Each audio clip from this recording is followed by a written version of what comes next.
What's up, everyone? Welcome back to Fantasy Theory. We got some big Marvel news. Don't want to say huge news, but you let me know what you think of this. Is it big news, huge news, just okay news? Let me know. Before we start, leave a like, drop a comment, and subscribe. Let's jump into the video. So The Hollywood Reporter came out with this article today titled, "How Marvel is Quietly Retooling Amid Superhero Fatigue." It's followed by a picture of both Deadpool and Pedro Pascal as Mr. Fantastic working on something with Kevin Feige under the machine, meaning they're working on something with these characters and Feige is cooking. But let's read the article. Just over a year ago, Ant-Man and the Wasp: Quantumania was set to take Marvel Studios to the next level. A new villain was going to be introduced, setting the stage for several years worth of storytelling, and the movie itself was a giant sizing of a franchise that was previously modest in scope. Instead, the Peyton Reed directed movie heralded a year's worth of missteps, box office blunders, and PR nightmares. It was all uncharted territory for Marvel, which has steadily been generating box office gold for 15 years. But the Disney division is in the midst of a pretty darn good February. All things considered, despite the general gloom that surrounds the superhero genre as of late, the Super Bowl trailer for Deadpool and Wolverine became the most watched trailer of all time, with 365 million views in 24 hours. Yes, Disney's math includes the 123 million people who tuned in for the game, which included just 30 seconds of the trailer, but Super Bowl fudging or not, the clip's reach was an encouraging number for studios whose last movie, The Marvels, became the lowest grossing in the MCU's 33-film run, hitting just 206 million globally. 206 million globally is bad. Just to put that into scope, Endgame made $2 billion. And I know I'm comparing the Marvels to Endgame, but that's the kind of reach Marvel has with movies. Next came the Valentine's Day unveiling of the cast of Fantastic Four: Pedro Pascal, Vanessa Kirby, Ebon Moss-Backrack, and Joseph Quinn. A day later, Marvel launched a trailer for X-Men 97, a revival of the 1990s cartoon that debuts in March. The trailer set an internal Disney record as the biggest launch for an animated series on Disney+, ahead of other Marvel shows such as What If and any animated Star Wars series. These public-facing moves come as a studio boss, Kevin Feige, recalibrates the creative direction behind the scenes. Early in February, the company completed reshoots for Agatha Darkhold Diaries, the WandaVision spin-off starring Catherine Hahn that is expected to hit Disney Plus this fall.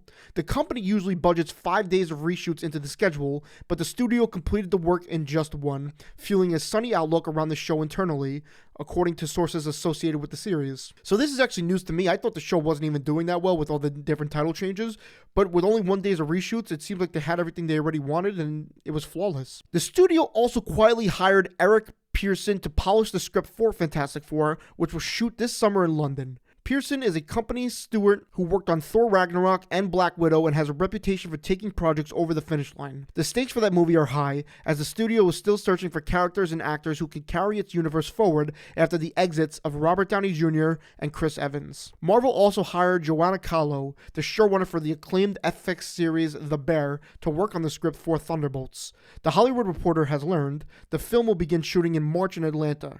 Her hiring adds flair of prestige to the project, which stars Florence Pugh, and according to a source who has read previous drafts of the script, centers on villains and anti-heroes going on a mission that was supposed to end with their deaths. Let's stop here. So Marvel was setting up Kang to be the next big bad, and we knew that. He was in Loki, and then he was put into Ant-Man. Before that, he was announced to have his own Avengers movie titled Avengers: Kang Dynasty. But going by the next paragraph that we will read, Kang is not the plan. The actor Jonathan Majors was convicted of reckless assault and harassment, and hours after, Marvel dropped him from the role. But the article claims Marvel dropped Majors hours after the conviction and is rerunning those movies, which would now either minimize the character or excise him entirely. The first of the new Avengers movies, due out in 2026, was initially titled Avengers: The Kang Dynasty, but will be getting a new title to remove the character's name. Those sources say that even before Majors' conviction, the studio was making moves to minimize the character after Quantumania underperformed, grossing $476 million. Now, I want to add, that's about 200 more million than the Marvel, so just to put that into perspective. So even before the connection, Marvel saw how bad they treated the character and how he was kind of a joke, so they're ready to pivot away, and that's a long time before the conviction. So this explains why they don't want to just recast and rather just go with a new character, because it was both the character of Kang and the actor that was the problem. On the TV side, Marvel has been reorganizing its operations to allow for greater control from showrunners, a move made after the critical failure of the expensive Samuel L. Jackson spy series Secret Invasion, which sidelined executive producer Kyle Bradstreet after a year, with various creative factions vying for influence in his wake. The show had about 2.5 billion minutes of viewing over its 6-week run, per Nielsen, in the bottom third of Marvel's live-action Disney Plus offerings so far. I actually saw the first episode and half of the second one, and to this day have not finished the show.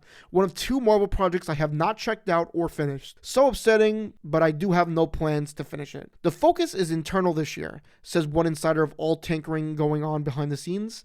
Execs are not calling it a reboot, not even a soft one, but more of a creative retooling. It's no secret that since 2019's Avengers Endgame, the company was asked to scale up unprecedented way to feed its fledgling streaming service Disney Plus.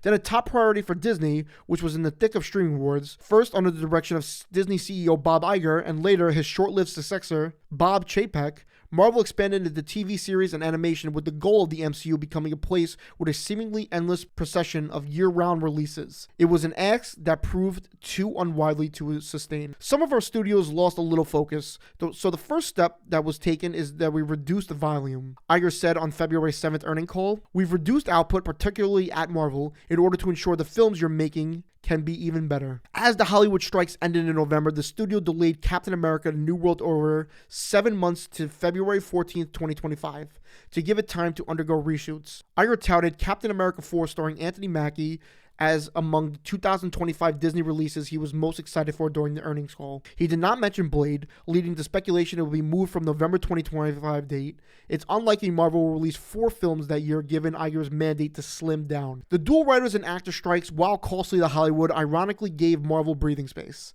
It was able to reschedule its movies so that only Deadpool and Wolverine will be released in 2024, and 2 series, Echo and Agatha, are bowing on Disney Plus this year. Other movies remain in the script stage, while TV shows such as Ironheart have filmed but have no release date in sight. It all designed to give creatives some breathing room and give audiences the chance to miss the MCU just a little bit. They're not going to give up, says a source who has worked with Marvel over the past year. They want to make something great. So this article points out the good going on and the past flaws and mistakes Marvel has made.